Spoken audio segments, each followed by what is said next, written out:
नमस्कार मंडळी, स्वामी ज्योतिषमध्ये मी सौ जयश्री रत्नदीप पत्रे स्वामी तुमचं मनपूर्वक स्वागत करते।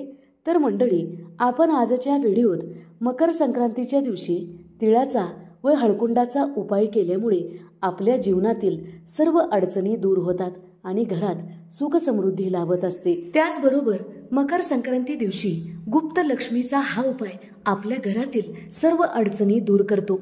तर मंडळी, कोणते आहेत ते उपाय आपण जाणून घेऊया। मकर संक्रांत हा हिंदू धर्मातील सर्वात मोठा सण आहे। विशेष म्हणजे तिळाचे काही उपाय या दिवशी केल्यामुळे आपल्या अडचणी दूर होतात आणि आपली अडचणीतून कायमची मुक्तता होते। चला तर मग जाणून घेऊया मकर संक्रांतीच्या दिवशी ज्योतिषशास्त्रानुसार कोणते उपाय केल्यामुळे आपल्या घरात सुख समृद्धी लाभते व आपल्या अडचणी दूर होतील। या दिवशी देवी लक्ष्मीच्या प्राप्तीसाठी आणि धन लाभासाठी कवड्याचा उपाय पाहूया। सर्वप्रथम कच्च्या दुधाने कवड्यांना धुवून घ्यायचं आहे, नंतर पाण्याने धुवायचं आहे आणि कवड्याची विधिवत पूजा करायची आहे। कवड्यांना हळदी कुंकू लावायचं आहे।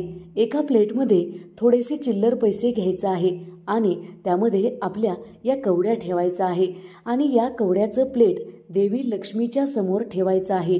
देवी लक्ष्मीच्या चरणी हळद अर्पण करायची आहे। त्यानंतर देवी लक्ष्मी समोर 2 दिवे लावायचे आहे। एक म्हणजे लक्ष्मी समोर तिळाच्या तेलाचा दिवा लावायचा आहे आणि दुसरा म्हणजे देवी लक्ष्मीच्या समोर तुपाचा दिवा लावायचा आहे। यामुळे आपणास धनधान्य, सुख समृद्धी आणि संपत्ती लाभत असते। या दिवशी लक्ष्मी मातेच्या आगमनासाठी मुख्य प्रवेशद्वारावर तिळाच्या तेलाचा दिवा अवश्य लावला पाहिजे। यामुळे आपल्या घरात लक्ष्मी निवास करतात।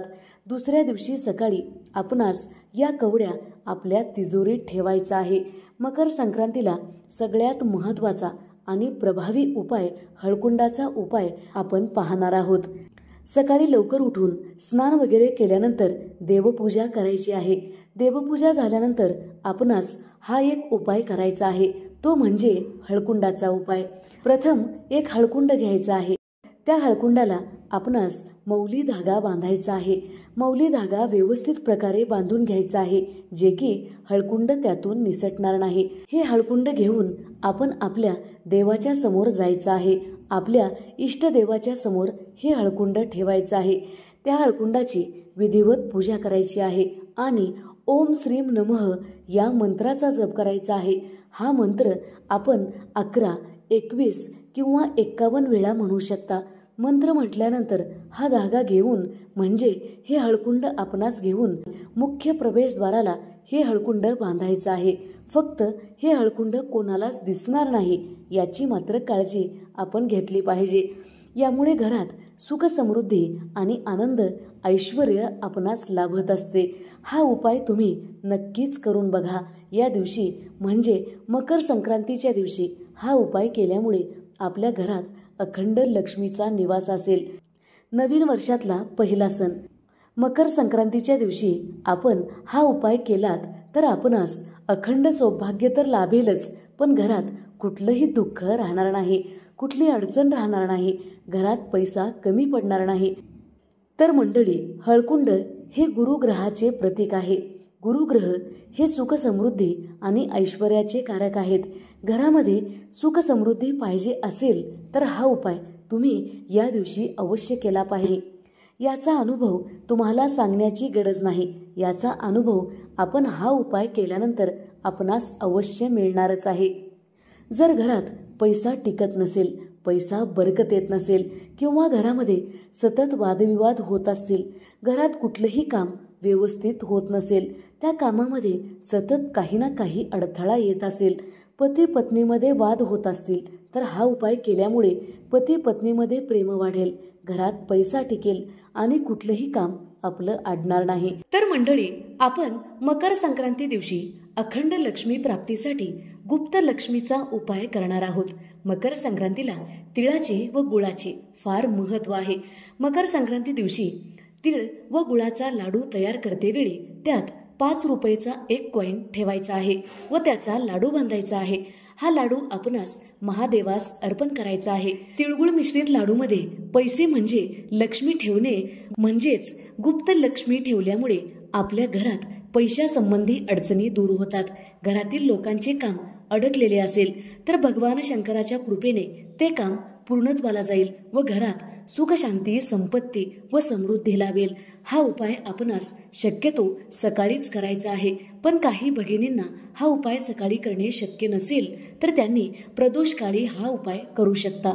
तर मंडळी, मकर संक्रांत म्हणजे सूर्य या दिवशी धनु राशीतून मकर राशीत प्रवेश करतो. या दिवसाला हिंदू धर्मशास्त्रात खूप महत्त्व आहे.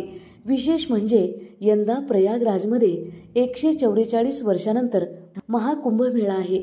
या मेळाव्यात मकर संक्रांतीचं खास आकर्षण असणार आहे. मकर संक्रांतीला स्नान आणि दानाचे महत्त्व आहे. अनेक पिढ्यापासून ही परंपरा चालत आलेली आहे. हिंदू धर्मानुसार या दिवशी पवित्र नदीत स्नान केल्यास आणि दानधर्म केल्यास आपणास पुण्याची प्राप्ती होते. यंदाची मकर संक्रांत 14 जानेवारीला आहे. सूर्यदेव धनु राशीतून मकर राशीत सकाळी 9:03 प्रवेश करणार आहेत. या दिवशी सूर्याचं पूजन केलं जातं. या दिवशी सूर्याचं पूजन केल्यामुळे आपणास सकारात्मक ऊर्जा प्राप्त होते. या दिवशी तिळाचं खास महत्त्व आहे. तिळाचे 2 प्रकार आहेत. एक म्हणजे पांढरे तीळ आणि दुसरे म्हणजे काळे तीळ. यापैकी काळ्या तिळाला अधिक महत्त्व आहे. या दिवशी काळ्या तिळाचे अनेक उपाय केले जातात.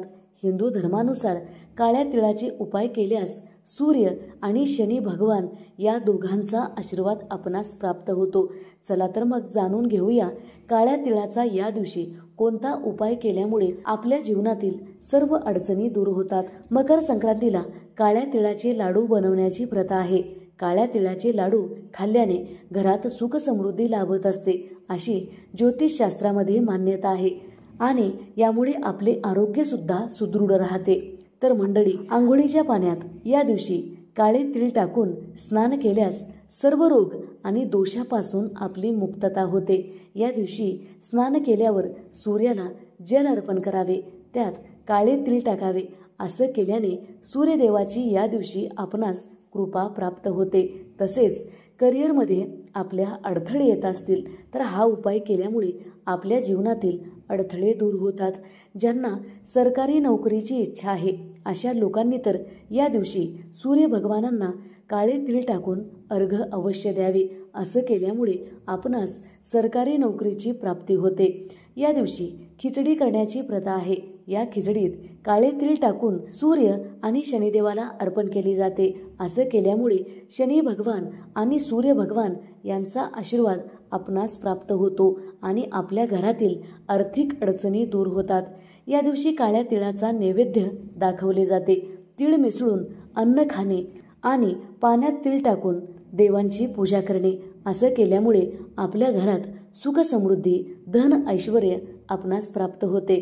हा उपाय मकर संक्रांतीच्या दिवशी आपणास आवर्जून करायचा आहे. हे केल्यामुळे आपल्या जीवनातील अनेक अडथळे दूर होतील. जर व्हिडिओ आवडलेला असेल तर नक्की लाईक करा, शेअर करा, सबस्क्राईब करा. बाजूच्या घंटीला ऑल करा. त्यामुळेच मी टाकलेले प्रत्येक व्हिडिओ तुम्हाला पाहता येतील. धन्यवाद. हर हर महादेव. आणि मकर संक्रांतीच्या तुम्हा सर्वांना खूप खूप शुभेच्छा.